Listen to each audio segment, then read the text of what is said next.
Matthew chapter number 28. Hoy, wag mo ingay. Pakitabihan niya na lang ibang mga kasama natin.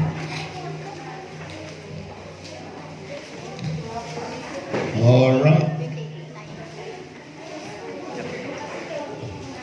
Matthew chapter number 28. At ipapatuloy po natin ang ating pong lesson all about discipleship. Amen? Alright, the Bible says Matthew chapter 28 verse 18. And Jesus came and spake unto them, saying, All power is given unto me in heaven and in earth. Go ye therefore and teach all nations, baptizing them in the name of the Father, and of the Son, and of the Holy Ghost, teaching them to observe all things whatsoever I have commanded you. And lo, I am with you always, even unto the end of the world. Amen. Tayo sandaling manalangin, dakila naming Diyos na makapangyarihan sa lahat. Muli po, maraming salamat sa presensya ng inyo pong mga anak, and even sa mga kasama po namin through our live stream, Panginoon. Dalangin ko po na pagpalain niyo po ang inyo pong mga anak. Help them to understand your word at magkaroon po kami ng desire na tupdin ang inyo pong mga salita, Panginoon. Salamat po, tulungan niyo po kami at dadalangin ko po na kayo po ang maghari sa buhay ng inyo pong mga anak. Bigyan niyo po ng puso mapagpakumbaba bawat isa, even sa mga bisita. Dalangin ko na maunawaan nila ang napakahalagang panahon ng buhay namin habang kami po ay narito sa lupang ito, na kami po ay matuto ng inyo pong mga salita. Hindi lamang ng maligtas, kundi mag-grow kami sa aming pananampalataya at magamit niyo po, O Diyos. Salamat po, O Diyos. Ito pong aming dalangin sa pangalan ng Panginoong Hesus. Amen. Amen. Maraming salamat po. Please be seated in the presence of our God. Now, nakita natin ang pagkakataong ito muli sa nakalipas na panahon ay tinalakay ko po sa inyo yung mahalagang mga bagay na dapat nating matutunan sa buhay natin bilang isang Kristiyano. So, naririto ang ating Panginoong Jesucristo sa kanyang makalupang ministeryo. At ito po yung kanyang dakilang tagubilin sa bawat mananampalataya. Okay? So makita niyo po ang sabi po ng Bible dito, Go ye therefore and teach all nations, baptizing them in the name of the Father, and of the Son, and of the Holy Ghost, teaching them to observe all things whatsoever have commanded you. So makita natin doon yung tinatawag na teaching them to observe all things whatsoever have commanded you. So that is indoctrination, that is discipleship. Okay? So sabi ko nga po, napakahalaga na maunawaan ng bawat Kristiyano yung tayo po ay natututo na mag-disciple, natututo po tayo na mag-grow sa ating pong pananampalataya bilang isang tumanggap sa Panginoon. Sabi ko nga po sa inyo ng mga nakalipas, ang maligtas ay isang bagay at ang mag-grow sa pananampalataya ay another na bagay, at yung magpagamit sa Diyos sa larangan ng kanyang gawain ay another na bagay. Okay? So, kaya nga hindi pwedeng pagsama-samahin po yun. Okay? Kaya nga hindi nakabatay ang ating kaligtasan sa ating paglilingkod. Hindi po. Kaya tayo naglilingkod sapagkat naging maliwanag sa atin ang kaligtasan, and we want our life na maging meaningful sa harapan ng Panginoon, at nakikita natin yung kahalagahan na binibigay tayo ng pagkakataon ng Diyos. That's why it is very important yung tinatawag na discipleship. Okay? Napakahalaga yung discipleship na maunawaan ng bawat isang Kristiyano na dapat siyang mag-grow sa kanyang pananampalataya. Kagaya ng tinalakay ko po sa inyo, ano po yung layunin ng pagdidisipulo? Okay? Ang layunin ng pagdisipulo yung maging kagaya natin ng ating Panginoon na makasunod tayo doon sa kautusan ng ating Diyos. Okay? Kaya nga po, hindi ho lahat ng Kristiyano ay nagdidisipulo, nagdidisciple, ano po? Kaya nga, may mga Kristiyano na husto na sila na okay na ako sa maligtas, alam ko na ako ipupunta ng langit, okay na ako doon. Pero alam niyo mga kapatid, may mga Kristiyano naman na hindi lang nag-stay doon sa pagiging baguhang Kristiyano, kundi gusto nila na sila'y lumago sa kanilang pananampalataya at maabot nila yung kanilang potential at gamitin sila ng Panginoon for His own glory. Okay? Kaya nga po, tinalakay natin ng mga nakalipas, pinag-aralan natin, sabi ko nga sa inyo, quality is not and not quantity. Okay? We want quantity. Yes, as a pastor, I want quantity. Okay? I want quantity. Gusto ko yung number. Big number and more number.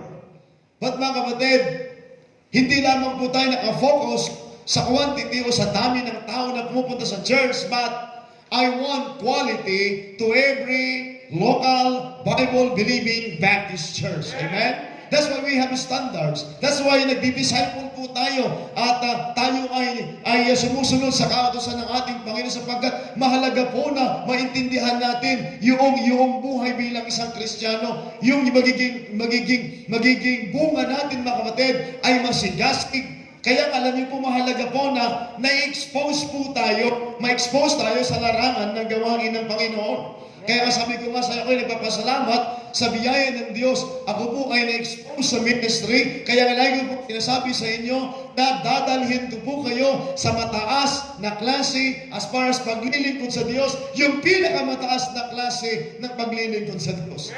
Yung tayo po ay natututo na maglingkod sa Panginoon at ibigay yung ating the best sa ating Panginoon. Kaya nga po, there's always fight. Kaya nga yung theme nila sa Swal Pangasinan, fight also, just like our theme before, fight a good fight of faith. So naalala ko yung sinabi ng ating pastor, if it is faith, then we need to fight. Amen? And if you are going to fight, you need to fight a good fight. Amen? Good fight. Yan ang gusto ng ating Panginoon. Maging mabuting sundalo tayo. Kaya nga naalala niyo po, the reminders of the Apostle Paul to his disciple, young Timothy, sabi niya, thou therefore, my son, be strong in the grace that is in Christ Jesus. Sabi namin nila, thou therefore, endure hardness as a good soldier of Jesus Christ. Kaya bilang sundalo ng ating Panginoong Isus, there is always hardship. There's always sacrifice. Kaya nga binanggit ko rin po sa inyo nung last time. Sacrifice as far as discipleship is concerned, sacrifice and not position. Sacrifice and not position. Maraming mga tao gusto lamang nilang posisyon pero ayaw nila na mag-sacrifice. But mga kapatid, ang totoong naglilingkod sa Diyos, there is always sacrifice. Amen? There is always sacrifice sa larangan ng gawain ng Diyos. By the way, it is the Lord Jesus Christ who set a good example as far as sacrifice is concerned. As far as sacrifice is concerned, He set a good example. Kaya alam niyo po, sabi po ng Bible, foxes have holes and birds have nests, but the Son of Man were not to lay His head. Makita natin ang ating Panginoong Jesucristo. Nung siya po yung dito sa lupang ito, ano tinuro niya sa kanyang mga disciples? If you were going to study Matthew chapter number 5 to chapter number 7, yun po yung tinatawag na Sermon on the Mount. Sermon on the Mount. Now, that must be the attitude of the believers. Ito dapat yung attitude ng mga tao na nandoon sa kingdom ng ating Panginoon. Kaya makita niyo po, yung unang nasa first chapter ng Book of Matthew, sa first verses ng Matthew chapter number 5. Please take a look para makita natin, balikan natin sandali, so that mariremind po tayo sa mga bagay na gusto ng Panginoon. Okay? Matthew chapter number 5. Ang sabi po ng Bible sa verse number 3. Blessed are the poor in spirit, for theirs is the kingdom of heaven. Now, poor in spirit, Yan po yung kabaliktaran ng haughty spirit. Mapagmataas. Kaya nga sabi ng Bible, blessed are the poor in spirit. Speaking of humility, amen? Speaking of humility, for theirs is the kingdom of heaven. Kaya nga po, there must be humility sa kingdom ng ating Panginoon. Sabi ng Bible, for theirs is the kingdom of heaven. In verse number 4, blessed are they that mourn, for they shall be comforted. Blessed are the meek, for they shall inherit the earth. Verse 6, blessed are they which do hunger and thirst after righteousness, for they shall be filled. Blessed are the pure in heart, for they shall see God.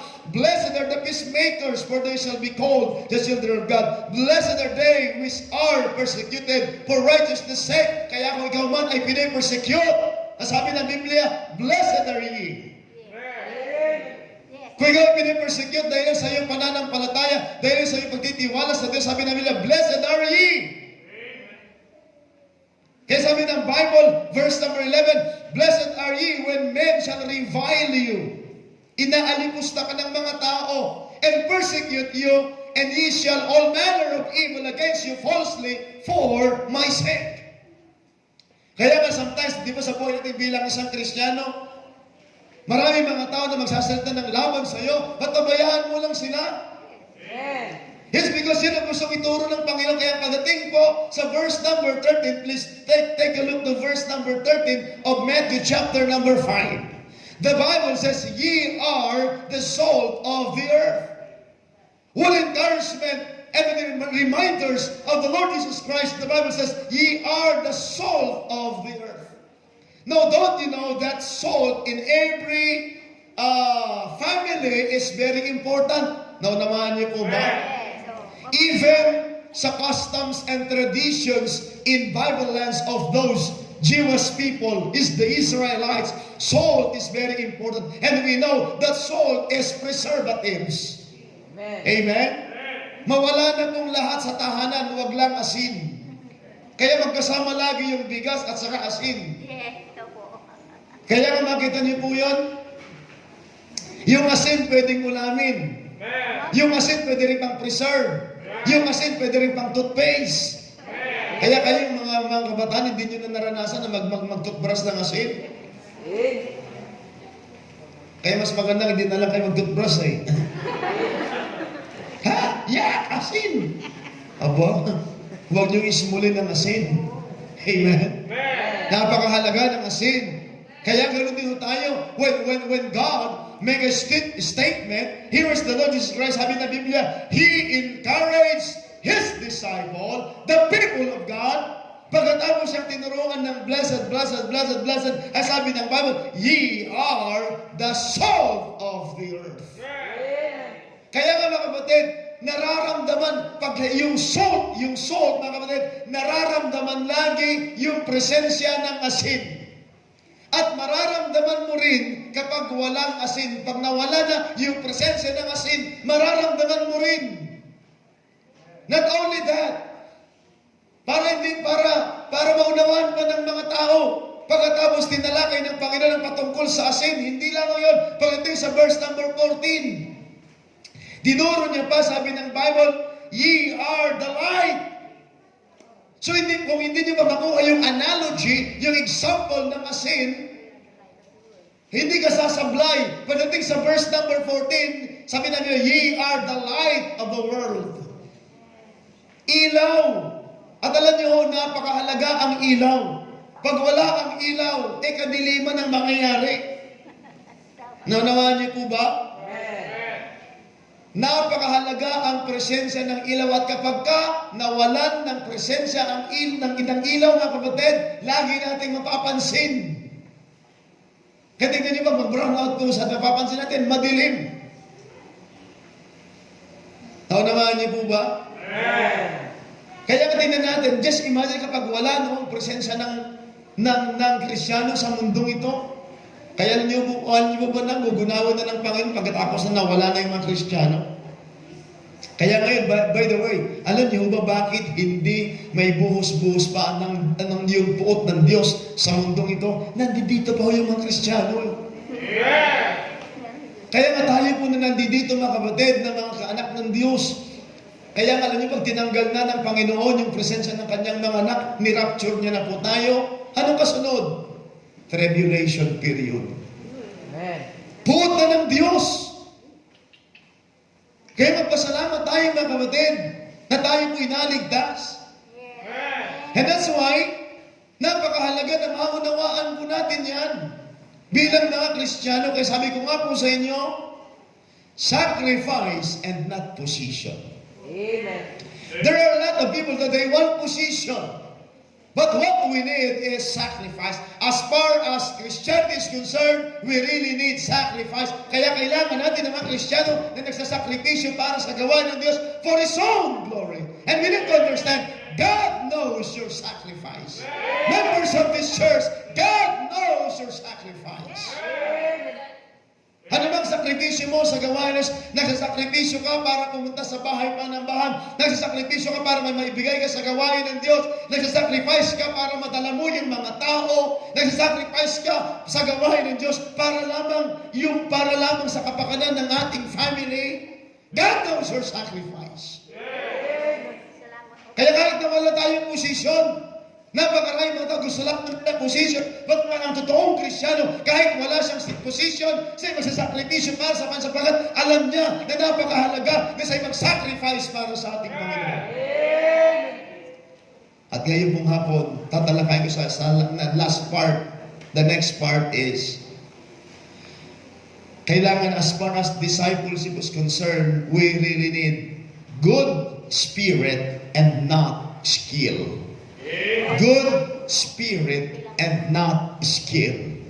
Alam niyo po ba, kahit na may skill ka, kung wala kang magandang spirit, wala ka pa rin. Kaya nga kailangan natin makasalarangan ng pagdi-disciple, sa larangan ng pagiging Kristiyano, as far as discipleship is concerned, is good spirit. When we say good spirit, is right attitude. Kaya nga may kababaan ng loob, handang magpaturo, handang sumunod. If there is always a leader, you need to follow. Kung mayroong teacher, kinakailangan matutong sumunod. If there is a teacher, there is always learner. Now, sa ganito bang pagkakataon mga kapatid, yes, I am your teacher, I am your pastor, I am your leader, and you are a learner, but pagkatapos natin umalis sa bahay panambahang ito, what you have learned, ipopromote ka na ng Panginoon, makakapagturo ka na sa labas. You can share it, what you have learned in this place. Kaya kapatid, saan man tayo mapunta, kaya ngayon, ako yung teacher ninyo, ako yung discipler ninyo, ako yung disciple sa inyo bilang inyong inyong pastor. Pero, paliting natin sa labas, what you have learned from me na mula sa salita ng Diyos, you can share it to others paglabas natin sa ating family, sa ating mga kaibigan, sa ating mga kakilala, sa ating mga nakakasalamuha. Then, pinupromote ka na ng Panginoon. And that's why kailangan mo mga kapatid ng God Spirit. Right attitude. Kaya pag wala tayong right attitude kapatid, kailanman di tayo matututo. At kailangan din tayo gagamitin ng Diyos. Kaya nga alam niyo mga kapatid, maraming mga ito nagmamagaling. Ako yung magaling na, sasabihin niya, sapagat meron siyang skill. Kahit na may skill ka, pag wala kang magandang spirit, wala pa rin kwenta ang lahat ng mga bagay na. Kaya alam niyo mo, napakahalaga mga kapatid na matuto tayo mula sa mga tinuturo ng salita ng Diyos sa atin.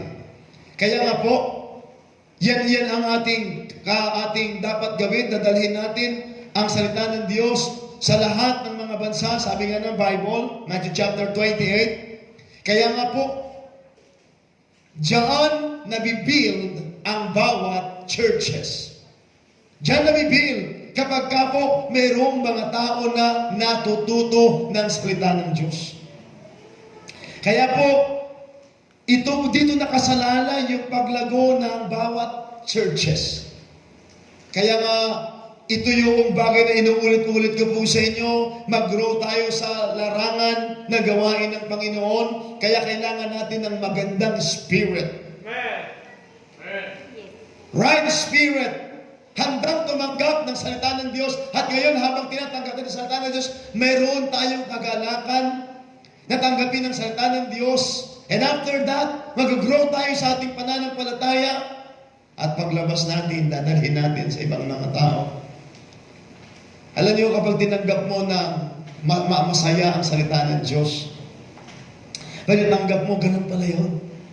Ganun pala yun. Kaya isang araw, lalabas ka sa pintuan ng ating mga simbahan, dala-dala mo ang salita ng Diyos at handa mong ibahagi sa iba. Amen. Amen? Kaya nga, good spirit. Good spirit. In fact, alam niyo mga kapatid, pag wala kang magandang spirit, kapag ka dinala mo ang salita ng Diyos sa labas, at ikaw ay inalipusta ng maraming mga tao, hindi mo naiintindihan yun, ano ang mangyayari sa atin? Magre-retaliate ka sa mga tao.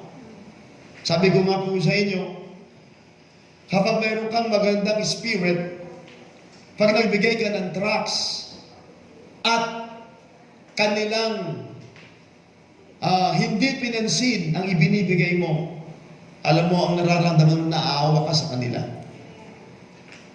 Pero kapag ka wala kang magandang spirit, sasabihin mo, ang niyabang naman ng mga to. Ang niyabang nyo, kala mo naman sino kayo. Nagsalita na tayo ng hindi maganda.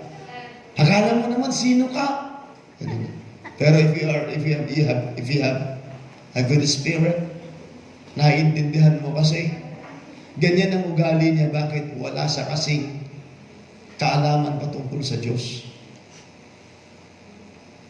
Kaya nga po, naalala niyo po yung illustration ko po dito, yung sinabi ni Paul kay Timothy. And the things that thou hast heard of me among many witnesses, the same commit thou to faithful men who shall be able to teach others also. Bakit may mga nag-grow na mga simbahan? Bakit may mga nag-grow na mga churches? Bakit they really practice discipleship? Kaya alam niyo, maganda talaga matutunan natin na mag-disciple. Mag-aalaga ka talaga ng tao. Bagamat honestly, mahirap talaga mag-alaga. Alam niyo, sabi pa nga po minsan ng mga matatanda, ito po yan. Ito yung mga terminologies na sinasabi ng mga matatanda. Alam mo, maganda mag-alaga ka na lang ng baboy. Pagkatapos mo maalagaan yung baboy, napakain mo yung baboy, isang araw ibebenta mo yung baboy, kumita ka na. May pakinabang. Tama po ba mo? Tama. Pero baboy lang yun. Pero alam niyo po ba, wala din po namang baboy na nagtayo ng simbahan.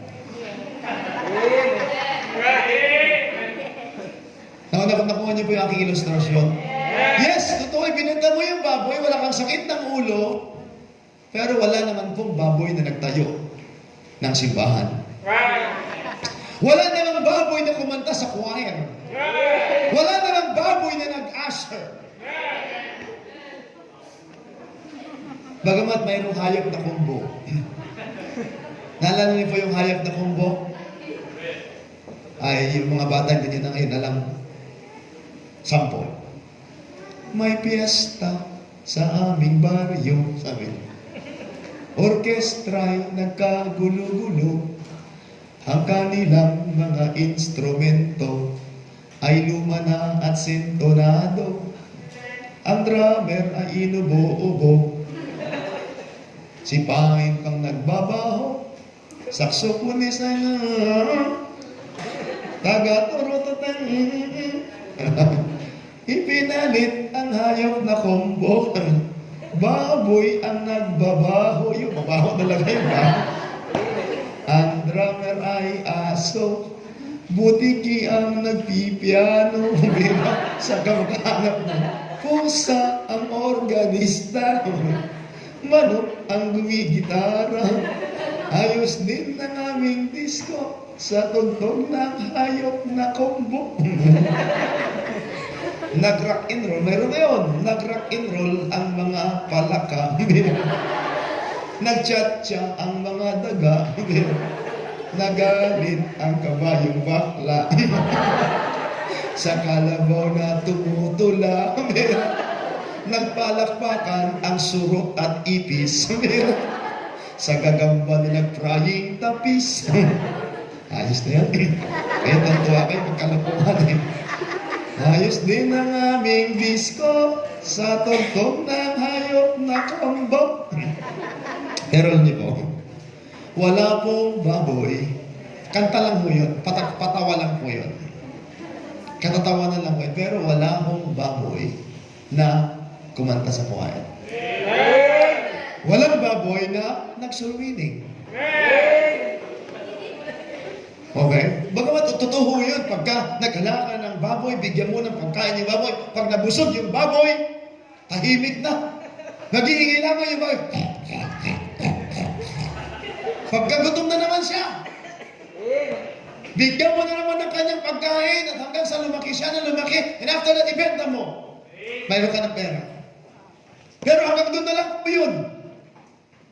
Kaya alam nyo sometimes, of course, totoo yan. Minsan, alagaan mo yung tao, lahat na inalagaan mo na, sinundo mo na lahat-lahat, hinatid mo na lahat-lahat, pinamasahan mo na lahat-lahat, at isang araw, sa 100 na napakagandang ginawa mo, hindi niya nakita, pag nagkamali ka ng isa, yung isa ang nakita niya. Ganyan ho tayo minsan, sa dami ng ginawa mo na maganda sa isang tao, and after that, pagkatapos mo nagawa ng napakaraming maganda, meron kang nagawa na sa kanya hindi maganda at nagkamali ka at ikakapitalize yung isang pangit. But anyways, ganun pa man, ganun talaga minsan ang mga tao.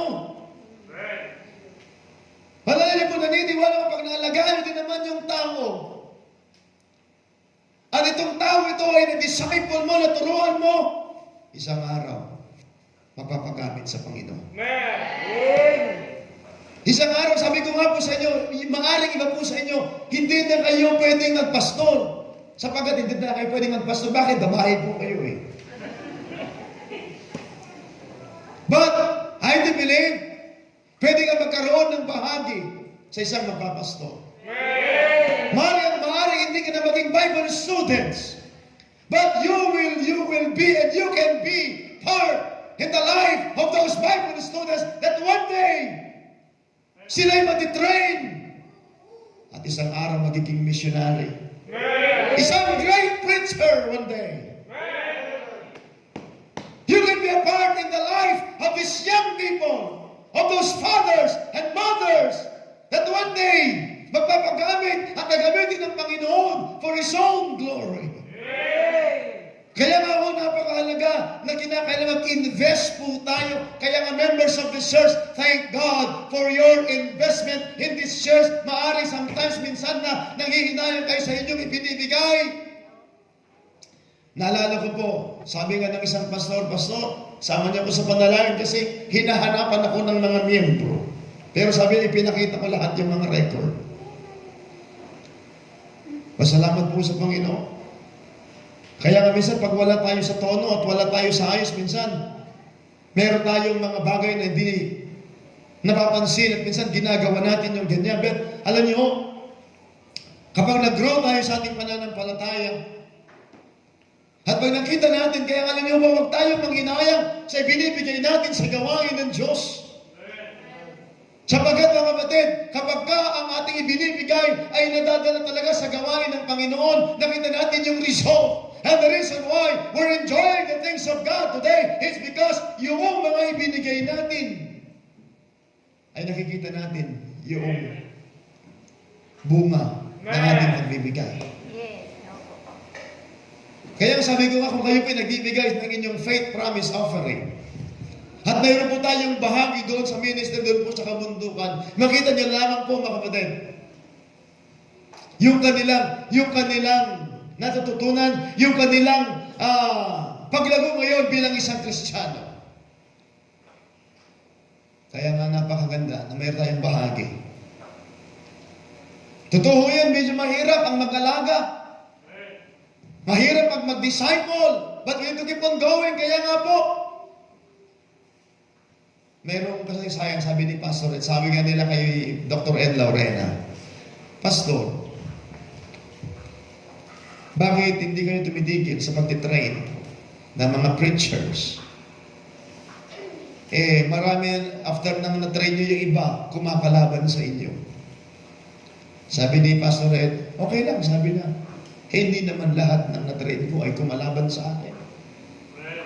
Mas marami pa rin naman ako na-train na nag-establish ng magandang gawain. Kagaya ninyo, na patuloy na ginagamit ng Panginoon, sabi ni Pastor Ed. Totoo nga rin naman. Maaaring may mga ilan na nagre-rebelde sa pastor. Pero sabi niya, iilan lang yun, pero hindi mo pa rin naman may kakaila na napakaraming mga na-try na naging maayos at ang pag-establish ng gawain na sila until now, they enjoying serving the Lord. Kaya alam niyo po, sabi ko kanina, good spirit and not position. Yung binanggit ko kanina,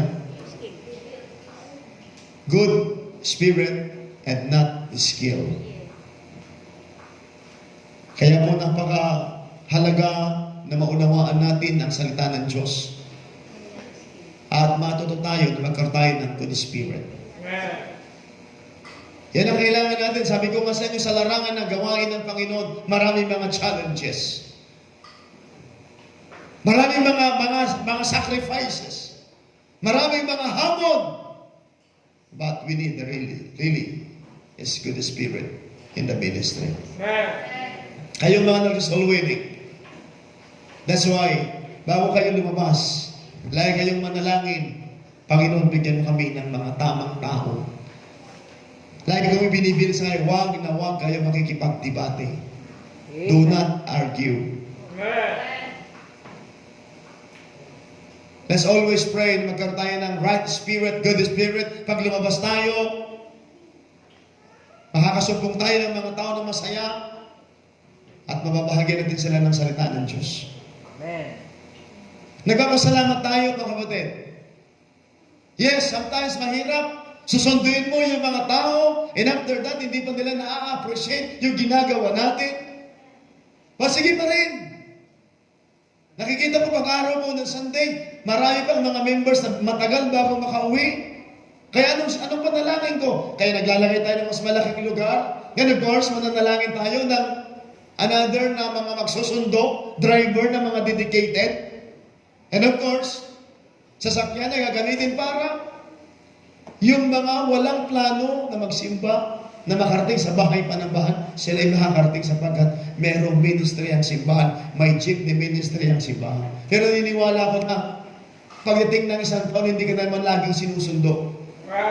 Pag ikaw ay nag-grow sa pananampalataya, yes, sasakay ka pa sa service ng church, pero may kasama ka na dinidisciple mo. Bakit? Natuto ka na mamuhay din para sa iba. Kaya sabi ko, itong mga young people na sinusundo natin, seryosohin lamang nila yung pagpupunta nila sa church for 1 year at mag-grow sila sa kanilang pananampalataya, may mangyayari sa buhay nila. May mangyayari. Huwag lang nilang lulukuhin nila kasi alam niyo minsan, ang nangyayari sa mga sinusundo natin, sama-sama lang eh. Pag sama yung isa, sama rin siya. Pag hindi sama yung isa, hindi rin sila sasama. Kaya kayo magkaroon kayo ng tamang disposisyon sa buhay ninyo. Kayong mga young people, magkaroon kayo ng tamang desisyon sapagkat hindi yung kaibigan mo ang magdidesisyon para sa iyo. Amen. Yung sinasabi ko kapag nag-asawa na yung kaibigan mo, sapagkat kaibigan mo mag-asawa. So dalawa kayong asawa ng tao? Hindi ganoon. Magkaroon ka ng sariling disposisyon sa buhay mo. Magkaroon ka ng tamang desisyon. Kaya nga, tandaan natin ano ang mga bagay, yan ay bunga ng ating desisyon. Kaya kapag nagkamali ka sa desisyon mo, pananagutan mo ano mang desisyon mo. Pero kapag ikaw na desisyon para sa Panginoon, naniniwala ko. Sabi ko nga po, nasaan yung mga kabataan dati na sumasama dito, dahan-dahan na naayos na yung buhay nila, tumigil sila. Sana nakaangat na sila sa iba at nandoon na sila sa kalagayan na nag-protest ka sa kanilang pagiging Kristiyano. Wala. Back to zero na naman sila. Hinbakalan nyo, ganyan lang naman yung buhay ng tao. Tingnan natin. Saan pupunta itong mga young people na dati nakapunta dito sa simbahan at hindi nagpatuloy? Anong kahantungan nila? Mag-aasawa, magkakaroon ng pamilya. Wala namang masamang magkaroon ng pamilya sapagkat dito natuturuan tayo ng tamang pagpapamilya. Pero anong kinahinat nila pagkatapos nila mag-asawa? Wala rin sa ayos na pamilya. Right. Kaya paano nila ngayon? Kaya naalala ko lagi sinasabi ni Pastor Hill, papaano kapag itong mga irresponsableng mga kabataang ito, pag sila'y nagkaroon ng pamilya, magbibuild sila ng pamilya, magkakaroon sila ng anak, magbubunga sila ng anak na irresponsable din. Bakit? Irresponsable sila eh. Right. Tapos isang araw, mahirap yung buhay natin. Mahirap yung buhay natin, sisisihin natin, Presidente ng Pilipinas. Kaya alam dito sa simbahan, tinuturuan tayo mga kapatid na kinakailan mag-grow tayo sa ating pananampalataya. So ano man, by the way, sabi ko na dito ako sa gawain ng Panginoon, ito'y bunga ng aking desisyon na sabi ko, Panginoon, maglilingkod ako sa inyo. And for over 23 years that I'm serving the Lord, hindi ako nagsisi na ako'y naglilingkod sa Panginoon. Salamat sa Panginoon na nandito tayo sa ganitong kalagayan na ginagamit tayo ng Diyos. We're leading people to the Lord Jesus Christ. Kaya lagi ko po sinasabi sa inyo, just like the words of the Apostle Paul, follow me as I follow Christ. Alam niyo po, ang Panginoon nagpo-promote po sa atin. Kayong mga young people, mapababae, hindi mo palalaki kayo, kapag ikaw ay nanatili sa Panginoon, seryosohin mo lang for 1 year. Seryosohin, magiging Kristiyano mo. Makikita mo, may babaguhin sa'yo, may mangyayari sa buhay mo. Bigyan mo lang 1 year na seryoso ka talaga sa ginagawa mo, malaking mangyayari sa buhay mo. So ang kailangan natin dito mga kapatid, sa discipleship is good spirit and not the skill. Yan ang napakahalaga. Mga kapatid, magpatuloy tayo. Sabi ko nga po sa inyo, ang Panginoon mismo ang nagsabi, turuan nyo sila, teaching them to observe all things whatsoever have commanded you. And lo, I am with you always, even unto the end of the world. Amen. So makita nyo yung mga young people na dati nandito. Sabi ko nga, pag kumanta kayo sa choir, pinapalakpakan kayo ng mga tao. At sino yung mga tao pumapalakpak sa inyo? Yung mga anak ng Diyos. Nagpupuro sila sa Panginoon dahil sa kumanta kayo para sa Panginoon. Pero pag wala ka sa Panginoon, sino papalakpak sa iyo? Yung mga tao lang din yan sa labas. Walang kwenta. Pero pag nasa Panginoon ka, natutuwa ang Panginoon sa buhay mo at pumapalakpak yung mga tao na nagmamahal sa Panginoon dahil sa nagpapagamit ka sa Panginoon. Ulitin ko po, good spirit and not skill. Kaya nga namang skill, meron po tayo, kahit na ma-skill ka, pag wala kang magandang spirit, sira pa rin. I hope you learned something. That's why, brethren, sa larangan ng discipleship, good spirit and not the skill. Let's have the right spirit in serving the Lord.